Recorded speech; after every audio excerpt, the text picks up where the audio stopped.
भारतीय सिविल सेवा के अधिकारियों से उपेक्षित और वंचित वर्गों के प्रति संवेदनशील रवैया अपनाने, लड़कियों को आगे बढ़ने के लिए प्रोत्साहित करने और जलवायु परिवर्तन की समस्या के समाधान के लिए काम करने का आग्रह किया। मसूरी स्थित लाल बहादुर शास्त्री राष्ट्रीय प्रशासनिक अकादमी के 97वें आधारिक पाठ्यक्रम के समापन समारोह में प्रशिक्षु अधिकारियों को संबोधित करते हुए राष्ट्रपति ने कहा कि आप अपने प्रशिक्षण के दौरान जिन मूल्यों से अवगत हुए हैं वे सिर्फ सैद्धांतिक दायरे तक ही सीमित नहीं रहने चाहिए। आप देश की जनता के लिए काम करते समय सामने आने वाली चुनौतियों और कठिनाइयों के दौरान भी इन मूल्यों का अनुसरण करते हुए पूरे आत्मविश्वास के साथ काम करें।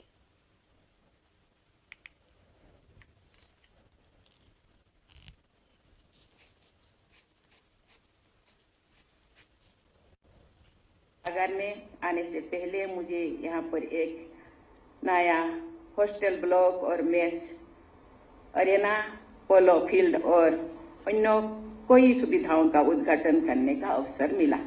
मुझे विश्वास है कि इन नई सुविधाओं से प्रशिक्षु अधिकारियों को और अधिक सहूलियत होगी। ये बहुत ही खुशी की बात है कि आज से पर्वतमाला Himalayan and north east outdoor learning arena का निर्माण कार्य शुरू हो रहा है। राष्ट्रपति द्रौपदी मुर्मू ने शुक्रवार को उत्तराखंड प्रवास के दूसरे दिन प्रातः राजभवन स्थित राज प्रज्ञेश्वर महादेव मंदिर में विधिवत पूजा अर्चना के साथ रुद्राभिषेक भी किया। इसके बाद राष्ट्रपति ने राजभवन स्थित नक्षत्र वाटिका का उद्घाटन किया। इस दौरान राज्यपाल लेफ्टिनेंट जनरल गुरमीत सिंह सैनीनर्ड एवं प्रथम महिला गुरमीत कौर समेत मुख्यमंत्री पुष्कर सिंह धामी मौजूद रहे।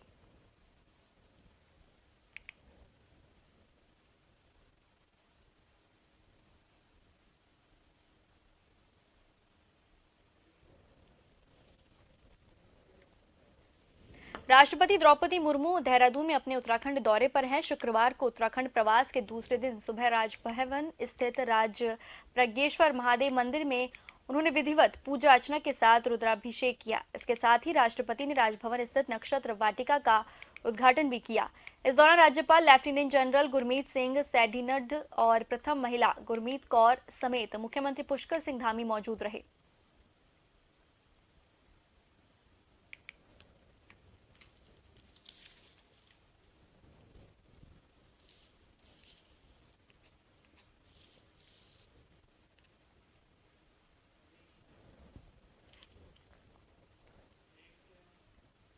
उत्तराखंड में 22 साल बाद अब महिला नीति आने वाली है, जिसको लेकर महिला आयोग के द्वारा ड्राफ्ट तैयार किया जा रहा है। वहीं इसको लेकर 21 दिन के भीतर उत्तराखंड की जनता से भी राय ली जाएगी। महिला आयोग की अध्यक्ष कुसुम कंडवाल का कहना है कि 8 मार्च को महिला दिवस के अवसर पर महिला नीति लॉन्च की जाएगी। महिलाओं की सुरक्षा को देखते हुए भी महिला नीति में प्रावधान किए जा रहे हैं।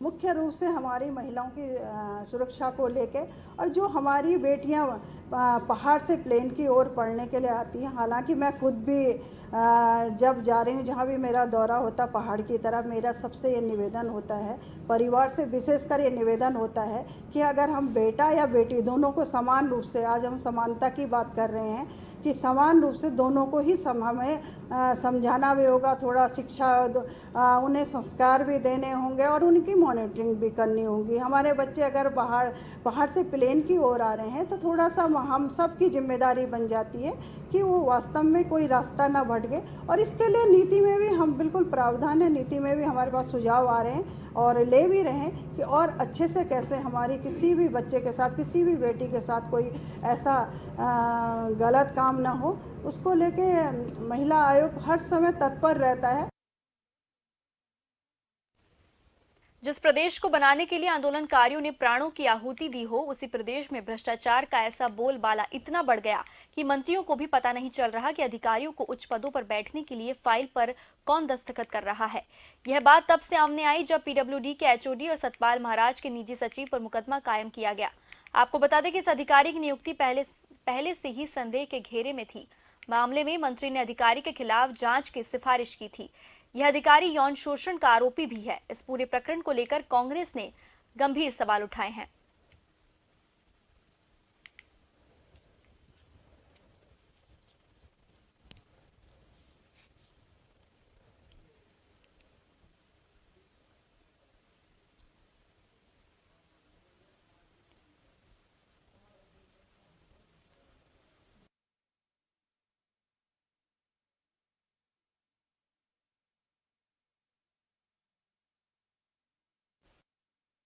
दुर्भाग्य है इस प्रदेश का, जो अपने को वरिष्ठ मंत्री कहते हैं और जिन पर 10-10 विभागों की जिम्मेदारी है, अगर उन्हीं के फर्जी दस्तखत हो रहे हैं, मंत्रियों के फर्जी दस्तखत इस प्रदेश में हो रहे हैं, तो इससे बड़ा दुर्भाग्य इस प्रदेश का नहीं हो सकता है। ये अच्छे दिनों की सरकार है, ये भ्रष्टाचार मुक्त करने वाली सरकार है, ये जीरो टॉलरेंस की बात करने वाले, जिनकी नाक के नीचे जो सरकार को चलाने का काम करते हैं। आपने देखा होगा कि 2-3 साल पहले मुख्यमंत्री के कार्यालय का स्टिंग हो गया था। आज आपके सामने देख रहे हैं कि एक मंत्री के फर्जी दस्तखत हो जाते हैं और एक व्यक्ति फर्जी दस्तखत से एचओटी बन जाता है। तो हमारी तो मांग है कि ऐसे मंत्रियों के खिलाफ कार्रवाई करने की हिम्मत मुख्यमंत्री जी को करनी चाहिए। उनके अधीनस्थ कर्मचारियों के ऊपर कार्रवाई करने से काम नहीं चलेगा। आदर्श राजकीय इंटर कॉलेज कोटाबाग में एनसीसी कैडेट ने साइकिल रैली निकाल स्वच्छता बनाए रखने व जल स्रोतों को संरक्षित करने का संदेश दिया। यह रैली एनसीसी प्रभारी कैप्टन भवतोष भट्ट के नेतृत्व में कोटाबाग से देचौरी रेंज पवलगढ़ तक निकाली गई। साइकिल रैली में वन विभाग देचौरी रेंज के वनकर्मी के साथ निकाला गया, जिसमें छात्रों के साथ वन विभाग के कर्मचारी भी मौजूद रहे।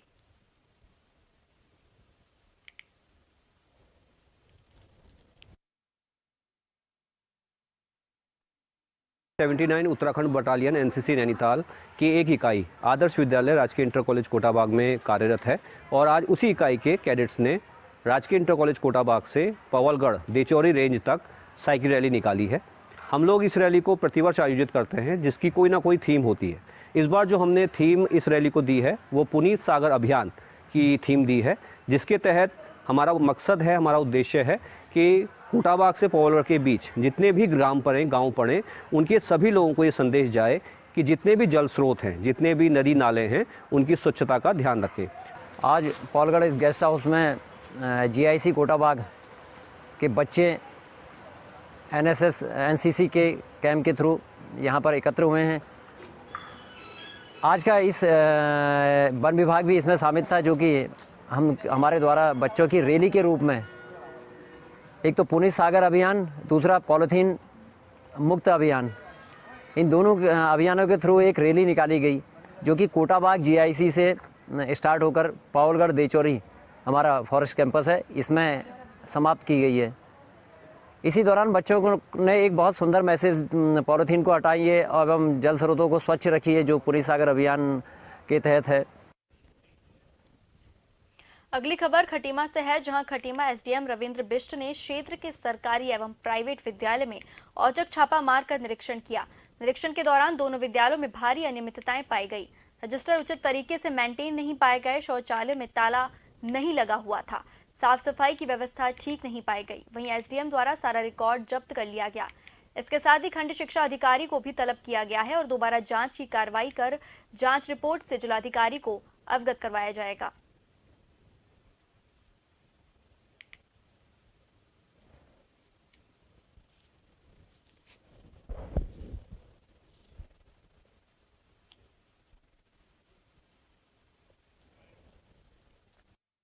भगवनाथ जो प्राइमरी स्कूल है वो, क्योंकि छात्र संख्या कम होने के कारण इसको इंजीनियर में इसको अटैच कर दिया गया था।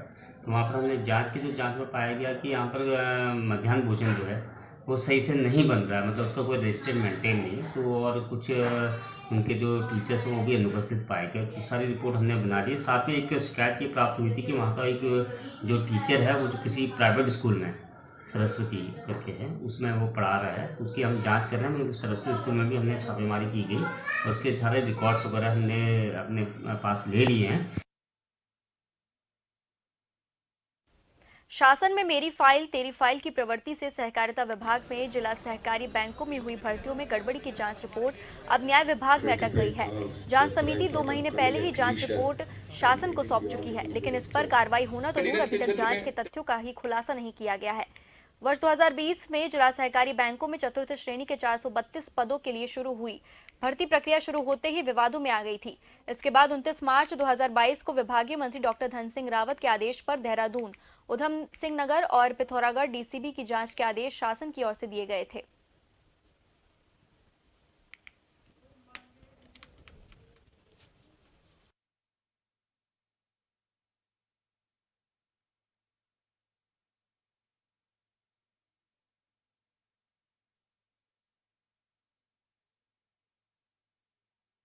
के क्षेत्र में IBM 2 बार संबंधित जांच की पत्रावली माननीय मंत्री जी तक पहुंचे हैं, लेकिन चूंकि घोटाले के सूत्रधार स्वयं मंत्री हैं, तो मंत्री जी ने उल्टा डांट के, अनऑफिशियली डांट के उस फाइल को वापस किया कि क्या बहुत जल्दी हुई है इस फाइल को यहां तक पहुंचाने की। और अंततोगत्वा सचिव को उसमें यह लिखना पड़ा कि मंत्री जी क्षेत्र से बाहर होने के कारण ये पत्रावली अभी पेंडिंग कर दी जाती है। तो सहकारिता मंत्री जी के पद पर रहते हुए, संसदीय कार्य मंत्री जी के पद पर रहते हुए इन भर्ती घोटालों की निष्पक्ष जांच हो, ये संभव नहीं है। इसलिए ये निष्पक्ष जांच होने के लिए आवश्यक है कि इन दोनों मंत्रियों को तत्काल प्रभाव से इनके पद से हटाया जाए। कोऑपरेटिव विभाग में जितनी भी नियुक्तियां होती हैं वो बोल्ड करता है, और जब मुझे पता चला कि भाई कुछ खामियां हैं उसमें, वैसे तो सबसे पारदर्शी नियुक्ति हमारे राज्य में होती है, तो हमने जांच के आदेश दिए हैं। और जैसे जांच मेरे पास आएगी, अभी तक मेरे पास आई नहीं, लेकिन मैंने कहा कि जल्दी दीजिए, तो अगर गड़बड़ होगा तो उनके। बुलेटिन में वक्त तो चला एक छोटे से ब्रेक का बाद आप सभी का फिर से स्वागत है। स्पा सेंटर की आड़ में देह व्यापार संचालित करने वाले संचालक सहित 6 युवकों को ह्यूमन ट्रैफिकिंग यूनिट टीम ने किच्छा से गिरफ्तार किया है, जबकि सेंटर से 4 महिलाओं को रेस्क्यू किया गया है। एसपी मनोज कत्याल ने बताया कि टीम को सूचना मिली थी कि किच्छा क्षेत्र में रोडवे चौक से आगे स्थित द रिलैक्स स्पा सेंटर में काफी समय से अनैतिक कार्य हो रहा है। सूचना पर कल देर रात टीम ने छापेमारी की तो मौके से संचालक नवल सहित ग्राहक कलीम, इरशाद, फरमा, शादाब और अभिषेक को गिरफ्तार किया गया। इसमें सूचनाएं प्राप्त हो रही थी कि शहर के व्यस्ततम इलाके में एक स्पा सेंटर में देह व्यापार का कार्य संचालित हो रहा है, तो इसी चीज़ की पुष्टि करते हुए इसमें हम लोगों ने ग्राउंड वर्क किया और उसके बाद जो है सूचना पे इसमें दबिश की कार्रवाई की। और इस कार्रवाई के दौरान हम लोगों ने 6 लोगों को अरेस्ट किया है और इसमें एक व्यक्ति को हमने संरक्षण में लिया है क्योंकि नाबालिग था, और इसके साथ इसमें एक संचालक की भी गिरफ्तारी हुई है। उनका मालिक फिलहाल फरार है, उसकी गिरफ्तारी की कार्रवाई की जा रही है। और ये सेंटर जो है इसमें कुछ महिलाओं को भी हम लोगों ने रेस्क्यू किया है। उत्तर भारत के सुप्रसिद्ध सिद्धबली मंदिर के 3 दिवसीय वार्षिक अनुष्ठान मेले का आज से शुभारंभ हो चुका है। ब्रह्म मुहूर्त में पिंडी अभिषेक और मंदिर परिक्रमा के साथ पूरे विधि विधान के साथ अनुष्ठान की शुरुआत की गई। 3 दिनों तक चलने वाले महोत्सव के दौरान आज सुबह कुंडीय एकादश यज्ञ किया गया। वहीं महोत्सव के दूसरे और तीसरे दिन गढ़वाली चौक लोक कलाकारों द्वारा भजन संध्या का आयोजन किया जाएगा।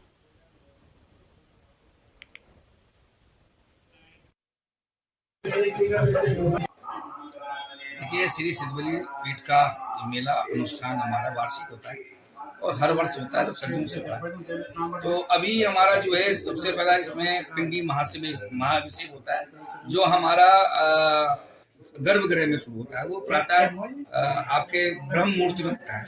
इसके पश्चात हमारा यज्ञानुष्ठान होता है, और यज्ञानुष्ठान के साथ साथ हम यहाँ पर जो हमारा झंडे हैं, जो हमारे प्रतीक हैं, सांगल है, इनकी सबकी पूजा होती है। और इन कार्यक्रम के अलावा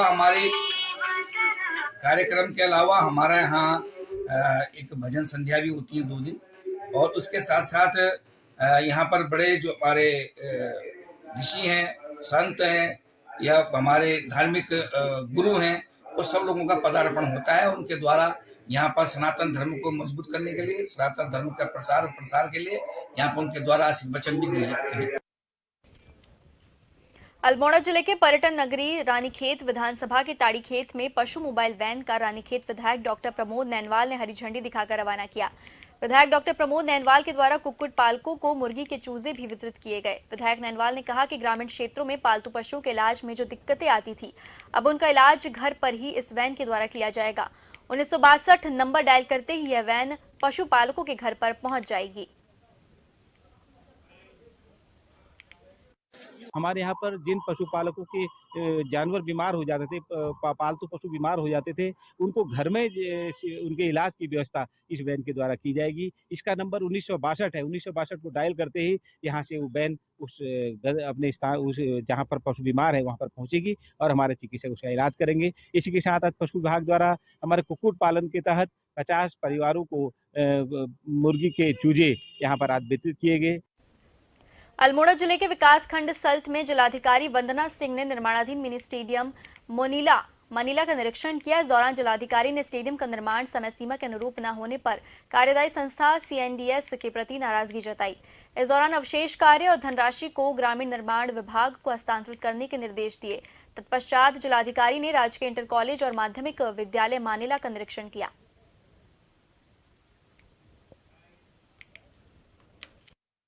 क्षेत्र के 2 दिवसीय भ्रमण के आज दूसरे दिन हम लोगों ने हॉस्पिटल और स्कूल्स का निरीक्षण किया है। हॉस्पिटल में कुछ इश्यूज है, जैसे सफाई व्यवस्था का है, डॉक्टर्स का टाइम पे नहीं बैठने का है, OPD बहुत कम है इनकी CHC के मानकों के हिसाब से।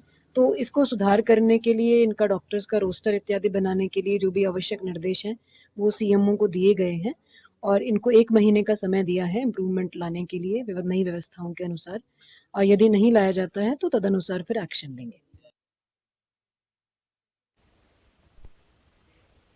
काठगोदाम शहर को साफ सुथरा और स्वच्छ कैसे रखा जाए, इसके लिए आज काठगोदाम सर्किट हाउस में शहरी विकास विभाग उत्तराखंड द्वारा बड़ी कार्यशाला आयोजित की गई, जिसमें पूरे जिले के अधिकारीगण ने भाग लिया। वर्कशॉप पूरे दिन चलेगी। दिन में नगर निगम हल्द्वानी काठगोदाम के मेयर डॉक्टर जोगेंद्र पाल सिंह रौतेला ने सबसे पहले संबोधित करते हुए कहा कि शहर को साफ सुथरा रखना हर नागरिक का दायित्व है, हम सब भी लगे हुए हैं।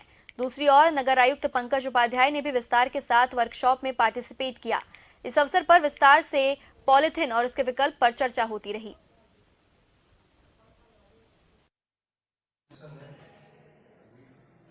इस तरह की कार्यशाला से कहीं न कहीं लोगों में जागरूकता आती है। आज कई सेशंस है इसमें सॉलिड वेस्ट मैनेजमेंट रूल्स के ऊपर और सॉलिड प्लास्टिक वेस्ट के ऊपर रूल्स के ऊपर और सिंगल प्लास्टिक बैन के ऊपर और स्वच्छ भारत मिशन, तो यानी कि कई सेशंस यहाँ पर है, काफ़ी इंटरेक्टिव हो रहा है। और मैं समझता हूँ कि इस तरह के वर्कशॉप के आयोजन से लोग जागरूक होंगे और मेरी जानकारी में आया इसके बाद अर्बन लोकल बॉडी यानी कि सभी निकायों में, निगमों में इस तरह की कार्यशाला का आयोजन होगा। जो हमारा सॉलिड वेस्ट मैनेजमेंट रूल्स है, जो प्लास्टिक अपशिष्ट प्रबंधन का रूल्स है, एंट्री स्प्लिटिंग एंट्री, ये हमारा जो रूल्स हैं, इसको लेकर के एक हमारा जो विभागीय अधिकारी लोग हैं जिनको इसके कानूनों को इम्प्लीमेंट करने की जिम्मेदारी है, उनको ठीक से अवेयर करने, जागरूक करने और उनको जो कार्ययोजना बना करके सही तरीके से इन रूल को लागू करना और जनता का सहयोग लेते हुए पब्लिक पार्टिसिपेशन बड़े पैमाने पर करते हुए इसको इम्प्लीमेंट करने की योजना पर जो कार्ययोजना बनाई गई है शहरी विकास निदेशालय द्वारा।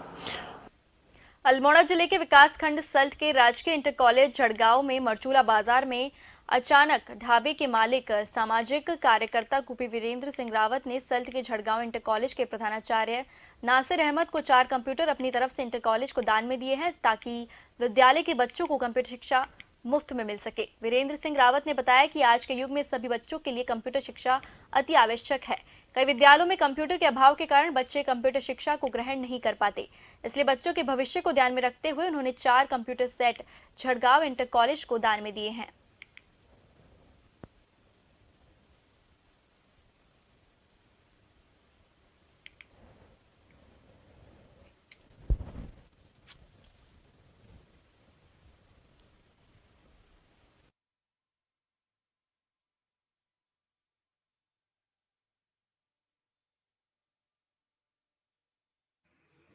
हमने 4 कंप्यूटर सेट दिए हैं जो कि बच्चों के सुनहरा भविष्य के लिए वो कंप्यूटर सीख सकें, डिजिटल दुनिया जान सकें। वहाँ पे प्रिंसिपल जी हैं हमारे अहमद साहब, उन्होंने हमारा आभार व्यक्त करा और धन्यवाद दिया हमें। और मैंने भी बोला उनसे कि जो भी बच्चे हैं हमारे यहाँ पे हैं, सारे बच्चे कंप्यूटर यहाँ पे सीखें, इसलिए आपको कंप्यूटर दिए गए हैं कि सारे बच्चे हमारे कंप्यूटर एजुकेशन लें वहाँ पे। एक तरफ जहां क्रेता और विक्रेता GST से बचने के लिए पक्का बिल लेने और देने से परहेज करते हैं, वहीं उत्तराखंड सरकार के टैक्स कलेक्शन और राजस्व पर इसका सीधा असर पड़ता है।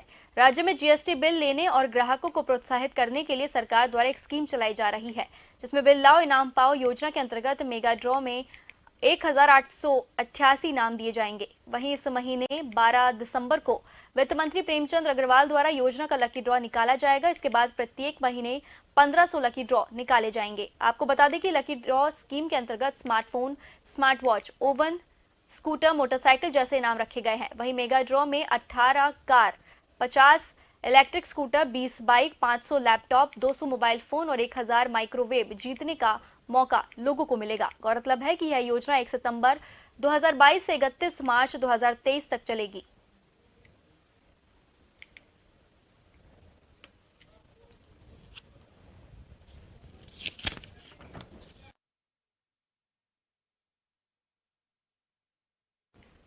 इन सब खबरों के साथ फिलहाल के लिए जन उत्तराखंड में बस इतना ही। नमस्कार।